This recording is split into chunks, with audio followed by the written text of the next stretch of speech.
పేదల సమస్య పైన నాకు అత్యంత అవగాహన ఉంది, మీ సమస్యలు తీరుస్తానని పవన్ కళ్యాణ్ గారు ఏమయ్యారు గత వారం నుంచి అంటున్నా. మరి నేను వాళ్ళకి తెలవాలి, పెద్దోళ్ళకి. మాకేం తెలుసు, మాకు టీవీ లేదు, ఏమీ లేదు, ఫోన్లు లేవు చూస్తానికి. ఎవరికి ఏమంటాం? గత 2 రోజుల నుంచి కూడా తిరుపతి రోడ్డుకు సంబంధించి నెయ్యి బదులు గేదెల కొవ్వు, పశువుల కొవ్వు వాడారని చెప్పి ఆ అంశం మీద ఉన్నారు ఆయన. ఇవాళ నుంచి కూడా గుళ్ళో దీక్ష తీసుకుని 11 రోజుల పాటు దీక్షలోనే ఉండి తిరుపతి వెళ్ళి వస్తామంటున్నారు. మరి ఈ 11 రోజుల పరిస్థితి కోసం చూస్తారు, జనాలు చూడబోదే. జనాలు పోతే లడ్డూలు పట్టుకొని కూర్చుంటారా?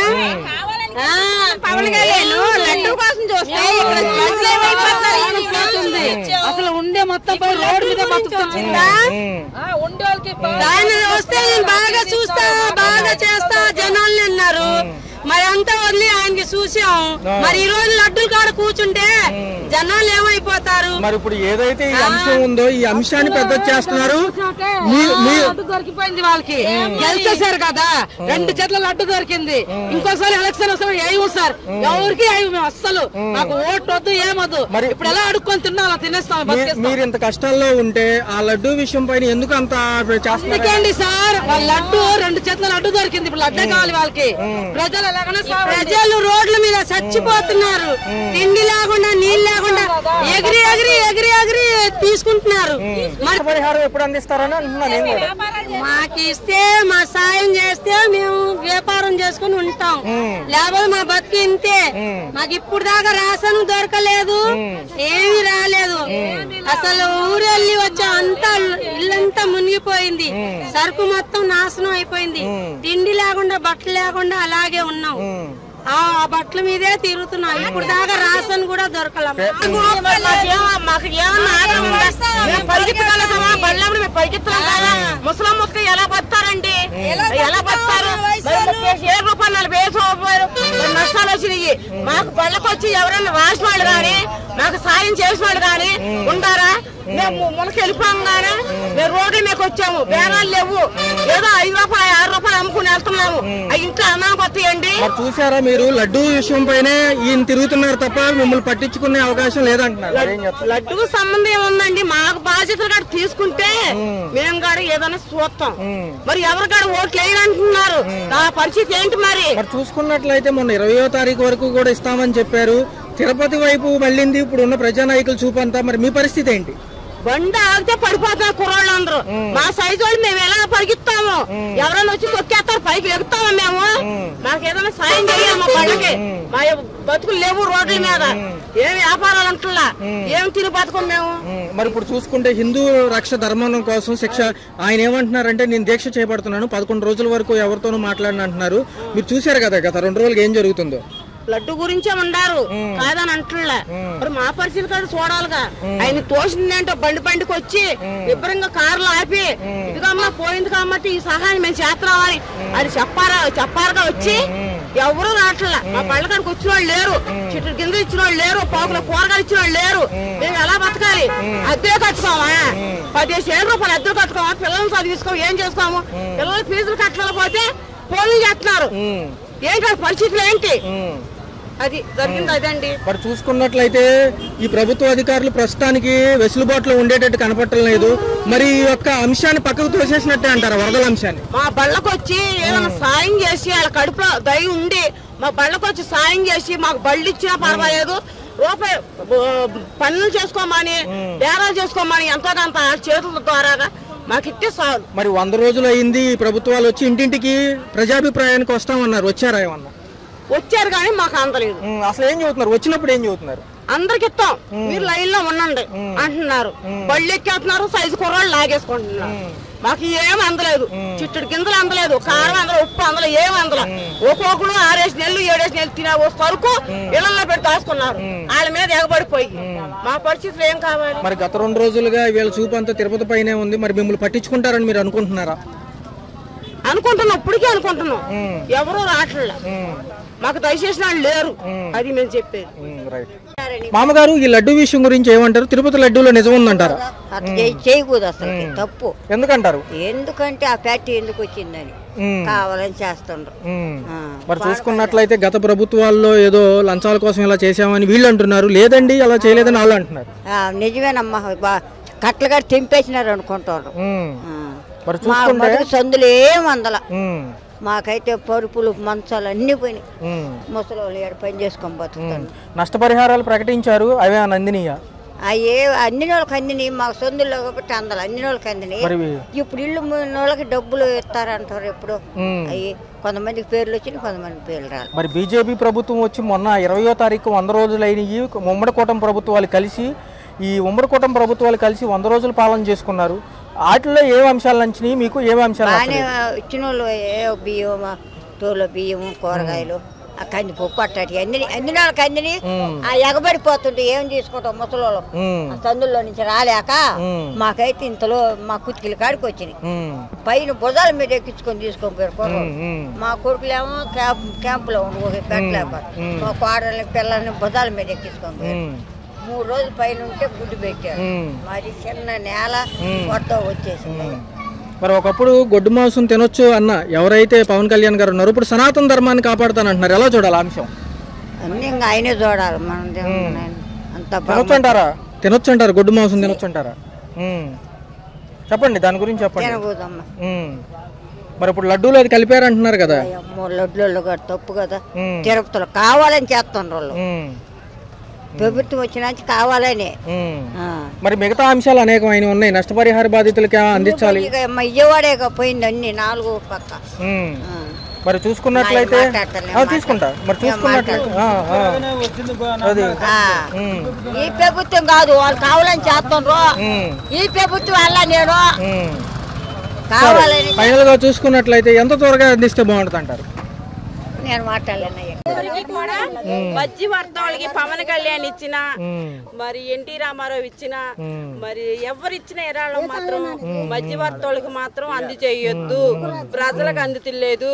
వాళ్ళెంతలుగా వాళ్ళు వచ్చి ఇంటింటికి అడిగిద్దండి. మాకైతే ఏం అందలేదు. దొరికిన వాళ్ళకే దొరుకుతున్నాయి, తీసుకున్న వాళ్ళే తీసుకుంటున్నారు. మేము వెళ్ళేటప్పటికి అయిపోయినాయని వెళ్ళిపోతున్నారు. మాకైతే ఏది నిత్యావసరాల సరుకులు అందలేదు.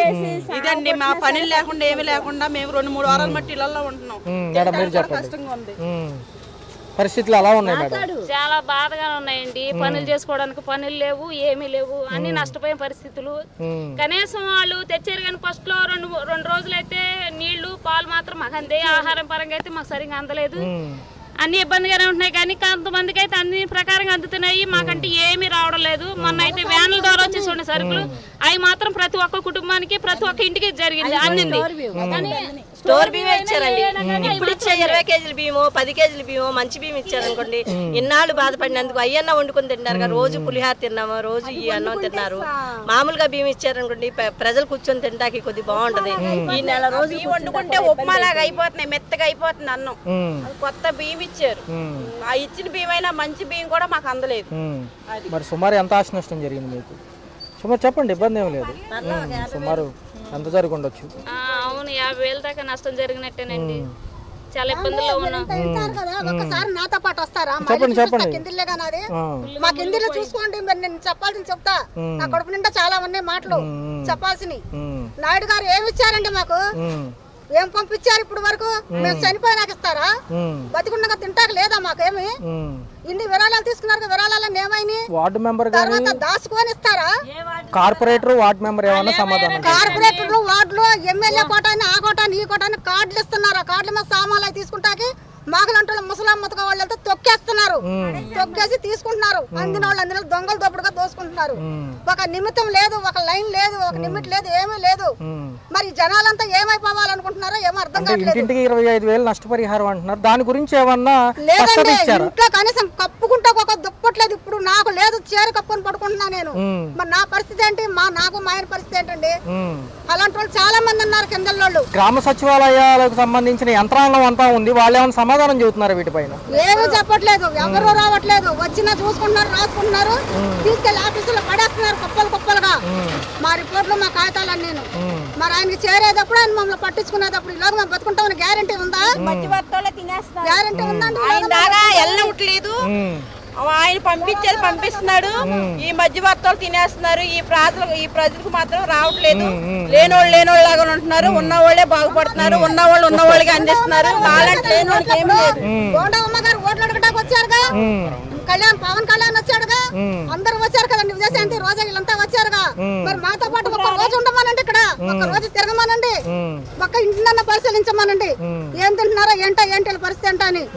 ఏమి లేకోకుండా ఎవరికి నాయకులకి ఇచ్చాము, ఎమ్మెల్యే కోటా ఇచ్చాము, కార్పొరేటర్ కోటా ఇచ్చామంటే వాళ్ళు దోసుకొని మిగిలిన ముసలమ్మత వాళ్ళకి ఎవరికి అందట్లేదు. ఇక్కడ ఏమేను తింటాకు తాగటాకే. మరి మా ఇళ్లలో సామాన్లు, మా ఇల్లు ఏమైపోవాలి, మా ఇల్లు ఏమైపోవాలండి, మేము ఎలా బతకాలండి? మా వ్యాపారాలు పోయినాయి, ఇల్లు పోయినాయి, అన్ని పోయినాయి, వండుకుంటే బొచ్చులు కూడా లేవు.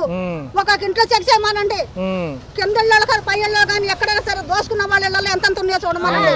ఒక నిమిత్తంగా లేదు, ఇళ్ళకి వచ్చి చూడమనండి. ఎవరింట్లో ఉన్నాయి, ఎవరింట్లో లేవు. బట్టలు అయితే బియ్యం అయితే సరుకులు అయితే ఎవరింట్లో ఉన్నాయో చూడమనండి. అది చూసి మనం ఇళ్ళకి వచ్చి ఫ్యాన్స్ వాళ్ళే పెంచుకుంటున్నారు. అందిన వాళ్ళకి అందుతున్నాయి, అందిన వాళ్ళకి ఏమీ లేదు. ఒక్కరికి 2-3 ఇస్తారండి, ఒక్క ఇంట్లో 2-3 ఇస్తారా? అసలు లేని వాళ్ళు ఏమైపోవాలి చెప్పండి, మీరే న్యాయం చెప్పాలి. అసలు లేని వాళ్ళు ఏమైపోవాలి? ఒక్క ఇంట్లో 4 అసలు లేని వాళ్ళు లేరా? అదే మేము వేయలేదా ఓటు? వాళ్ళు వేసారా ఓట్లు? అయితే పై వాళ్ళు వేయలేదా ఓట్లు? ఎవరు కింద వాళ్ళు వేసారా? కింద వాళ్ళకైనా అందిన వాళ్ళకి అంతనే, అందిన వాళ్ళకి అంతలేవు. నష్టపరిహారం అనేది కింద వాళ్ళకి ఇచ్చినా పర్లేదండి, పైన వాళ్ళకి ఉన్న నిత్యావసరాల సరుకులన్నీ అందించాలి కదండి. స్టోర్ బియ్యం ఒకటే మాకు న్యాయంగా అందినాయి. అలాగే ఏ ఒక్క వస్తువు ఇచ్చినా వాలంటరీ ప్రకారంగా మాకు ఇంటింటి పంచమానండి. లేదనుకుంటే మొత్తానికి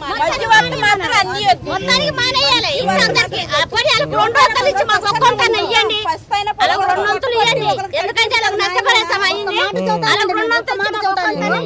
కిందిల్లో 4 ఉంటే పైల్లో ఒకరు ఉన్నారు. ఒక కుటుంబం వెళ్ళి 4 కుటుంబాలు వెళ్ళి ఒక కుటుంబంలో అక్కడ ఇరుక్కొని ఉన్నాం. వాళ్ళు మాకు స్థానం ఇవ్వబట్టే కదా మేము బతికి బయటపడ్డాము. వాళ్ళు ఇవ్వకపోతే మేము నీళ్ళలో కొట్టుకుపోతాంగా. మరి వాళ్ళు ఏం పాపం చేశారండి? మాకు ఆశ్రయిస్తాం పాపం చేశారా? కనీసం మాకు రూపాయి ఇచ్చినప్పుడు వాళ్ళకి 10 రూపాయలు ఇవ్వాలిగా, వాళ్ళకి 10 రూపాయలు ఇవ్వాలిగా సార్. న్యాయం చేయండి మీరు, న్యాయం చేయండి మీరు, అందరికీ న్యాయం చేయండి. అపార్ట్మెంట్లు ఉన్నాయి, 4 కుటుంబాలు ఒక ఇంట్లో దాక్కున్నాం మేము. వాళ్ళకి లేకపోయినా మాకు ఇచ్చారు స్థానం. వాళ్ళు వచ్చి కింద వచ్చి ఒకరు పడుకున్నారు, పైన పైకి వచ్చి పైన ఇంట్లో అట్లా దాచుకున్నారు, తల దాచుకున్నారు. ఇప్పుడు అందరికి న్యాయం చేయాలండి, ఒకరికి అన్యాయం చేయొద్దు, ఒకరు న్యాయం చేయొద్దు. కానీ వాళ్ళకు రూపాయి పాపాయి ఇచ్చి సరుకులు సామాన్లు పోయినాయి అనుకో, వాళ్ళు కొంత ఇచ్చి మనకు కొంత ఇయ్యండి, మేము కాదని అంటలేము. నష్టపరిహారం నిత్యావసర సరుకులు తెచ్చుకోవడానికి కూడా స్తోమత లేదండి, పనులు లేక వస్తువు పోయిందని చెప్పుకోవడానికి నోరు రావట్లేదు, అన్ని వస్తువులు పోయినాయి. అంచేత మీరు న్యాయం చేయాలా. మీరు ఎక్కడో ఉండి ఇలా మాట్లాడితే దగ్గరకు వచ్చి ఏమైపోయి ఏంటి మంచి ఏంటి చెడు ఏంటి అనేసి వచ్చి చూసి వెరిఫికేషన్ చేస్తే అది పద్ధతి. మేము ఎక్కడో ఇళ్లలో కూర్చున్నా మా బాగుంది అని అంటే కాదు, అది పద్ధతి కాదు. అది నేను చెప్పాల్సింది అది. అందరూ ఓట్లేసి గెలిపించా కావాలని. అంటే ఆయనంతే ఆయన చూస్తే అలా చేసా, ఈయన చూస్తే ఎలా చేస్తే అది న్యాయం కాదు కదా. అది మాకు కావాల్సిన న్యాయం కావాలి. రాసుకెళ్లారు ఇంటింటికి ఏ ఇల్లు అవుతుంది, ఏ ఇల్లు గుంతలో ఉంది, ఏ ఇంట్లో వేయిపోయినాయి చూసి రాసుకుంటే అది వేరు. అందరిని ఒకటే ఘాట కడుతున్నారు కదా. అలా ఘాట కడితే ఇప్పుడు ఏ వస్తువులు ఎన్ని పోయినాయో ఏంటో అందరు. టీవీ ఏంటి, మంచాలు ఏంటి, ఇప్పుడు మా ఇంట్లో ఫర్నిచర్ మొత్తం మరి ఈ రోడ్లోకి వచ్చి ఎవరైనా గానీ ఏమైనా వచ్చి ఇచ్చింది కూడా లేదు దేనికైనా గానీ. మరి ప్రభుత్వం ఏం చేస్తుందో మరి ఏంటో. పైన వాళ్ళకైనా కింద వాళ్ళకి అన్ని పోయిన వాళ్ళకి చూసి రాయమంటే అది రాయట్లేదు. మరి ఏం చేయాలండి? అలా ఏం మాట్లాడతాం అలాగా వాళ్ళతో? ఇప్పుడు మా తాటాకి ఇల్లు